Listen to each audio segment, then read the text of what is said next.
बातमी मनोज जरांगे पाटील यांच्या गौप्यस्फोटासंदर्भातील पत्रकार परिषद घेत मनोज जरांगे पाटील यांनी मोठा गौप्यस्फोट केलेला आहे। नाशिकमधील साल्लेर किल्ल्याजवळ आमच्या वाहनावर टेम्पो घालण्याचा प्रयत्न झाला असा दावा जरांगे पाटील यांनी केलेला आहे। अंगावर गाडी घालण्यासाठी सांगितल्याची टेम्पो चालकाने पोलिसांसमोर कबुली दिली असा गौप्यस्फोट देखील जरांगे पाटील यांनी आज केलेला आहे। हा घातपाताचा प्रयत्न असण्याची शक्यता देखील जरांगे पाटील यांनी वर्तवलेली आहे।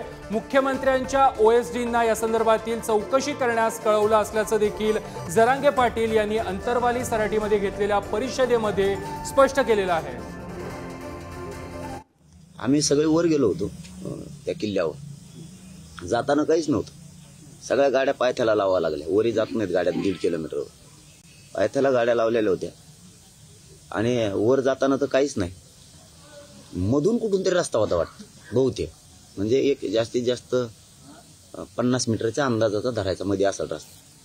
एक पिकअप सारखं मला पुढे गेल्यावर कळालं, मला तिथं कळायला पाहिजे होतं ते, तरी माझ्या लक्षात आलं पोलिस दर्शन करताना गडबड का करायला लागले। पाटील चला आता भरपूर वेळ झाला, माझा तवाच क्लिक झालं, कारण माझी बुद्धी माझ्या तोंडानं मी म्हणत नाही पण लय शार्प, माझ्या तवाच लक्षात आलं खाली काहीतरी आहे ग्राउंडवर गाड्याकडे।